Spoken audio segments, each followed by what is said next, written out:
What is going on, YouTube? And we are back with a brand new episode of Quickscoping for Christ. It is time for Season 3, and we are still touring the OG CODs. What a experience, we'll say, these OG CODs have been. They're giving me a run for my money, that's for sure, but we are still fishing for clips nonetheless.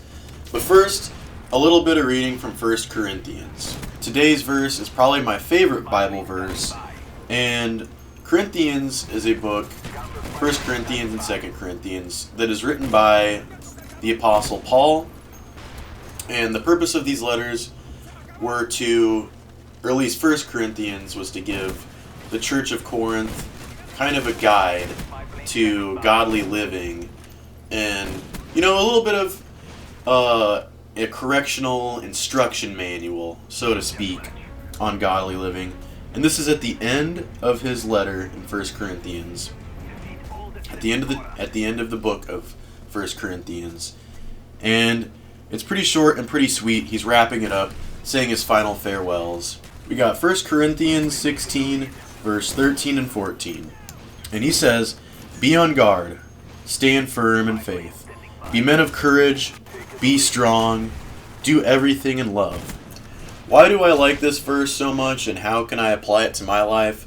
Well, I honestly think that this verse, or I guess verses, two of them, 13 and 14, they are just the perfect, simple, bare bones advice for living. Be on your guard. Like, there's a lot of temptations in this world, there's a lot of hardships in this world, a lot of resistance and turmoil coming your way, a lot of liars out there. Be on guard. Stand firm in faith. You know it's true. Like, God has given us everything we need to know. Stand firm in faith. Trust in God. Stick to the Bible and stick to what you know in your heart. Be men of courage, or women of courage, of course. Like, don't be bogged down and frustrated by the world. There's the world and its hardships out there. Sure, times might seem rough in comparison to how they were in the past, but there are places in the world that have it so rough. There are places in the world that still persecute Christians, and the Christians that are standing firm in their faith and just buckling up and patiently enduring the hardships and oppression they face are probably looking at people who have it less bad but are still complaining like that's nothing.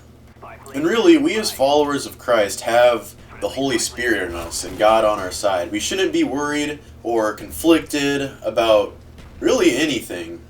Be strong. It's kind of like in The Boys, when Soldier Boy's talking to Huey. Anybody who's seen The Boys probably knows the scene I'm talking about, where they're in the woods. He's like, "You want to know what I do when I'm sad or scared?" It's kind of like that. Like, be strong, guys. We've got this. And I love this verse because I really like lifting and, powerlifting, working out, getting stronger. So I'm like, yeah, gotta ego lift for the Lord. Gotta get stronger. It's super cool to me. There's probably some definite truth to taking care of your body and being physically strong for the, different obstacles in the world too. And do everything in love. So those 5 things, Paul says it all right there. Be on your guard, stand firm in faith, be men of courage, be strong, do everything in love. There's that part in the Bible where Jesus says the most important rule is to love God with all your heart, and then the second most important thing is like it, love others. Doing everything in love is so important because when you come from a loving place, people are going to interpret your message as genuinely helpful to them, whether they agree with it or not. If you're doing everything out of love and not criticism and correction, which is something a lot of people view Christians to be, is, do this, do that. Here's what you're doing wrong, here's what you should do right. But genuinely out of love and showing compassion. Showing people God's love is it's the easiest way that we as simple followers of God can point people to God, if that makes any sense. These 5 things, it's like, they might not be easy to do, but be on guard, be aware of the wickedness in this world, steer clear from it, keep your head leveled, be on the lookout, don't let your soul be snatched in these different directions, stand firm in faith, keep to the teachings that God has laid out for us, be men of courage, be strong, don't falter, man. Just, whatever happened to stoicism? Life might be, a little icky, a little, not ideal, but what are you going to do about it? Just wither away and be upset all the time? That's not the way you do it. Be strong, do everything in love.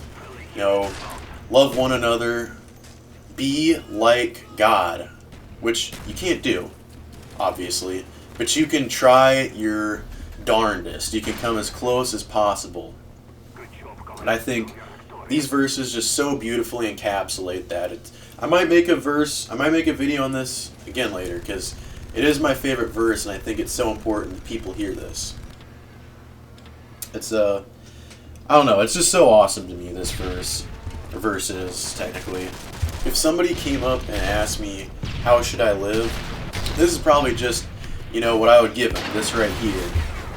And, there will be hard times, but this really just teaches you and puts it right out there how to make the most out of all of it.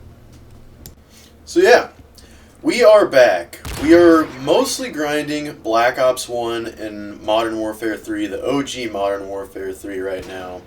And QUICKSCOPING for Christ is back in session.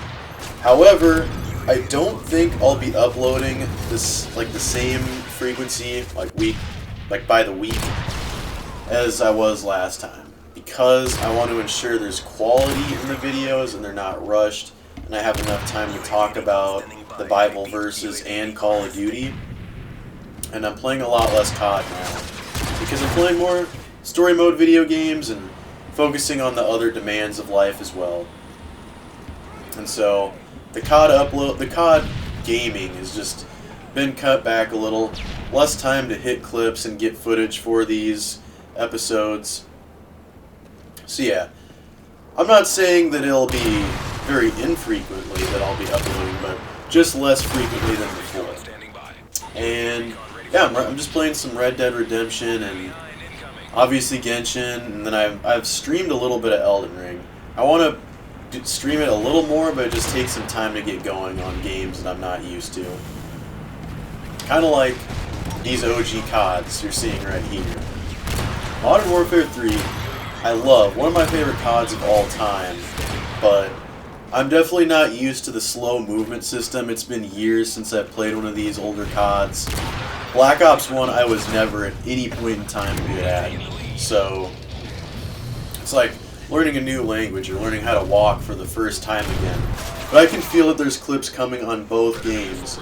Modern Warfare 3, I literally just have to play more. Black Ops 1, it's going to take a miracle. It's going to take an act of God to get a clip on. I'm going to be completely honest, it's the hardest COD I've ever played. Far harder than Advanced Warfare, or Infinite Warfare, or Black Ops 3, even in the year 2024. Hit registration is... It's rough. The servers are rough. The people on it are pretty good. Far better than myself. But it matters not. We're just going to keep going. We're going to keep thugging it out. And we are going to deliver. The tour continues. And I guess we're in the Duality 4 grind now. Duality 3's been out for a little bit. I hope everybody who watched Duality 3 enjoyed and lived up to their expectations. It was probably one of the most fun, exciting, teaching experiences I've ever been a part of. So yeah, thank you guys for watching. I hope you guys enjoyed. I hope you're ready for more COD. God bless you guys. Peace out. I love you. I will see you next time.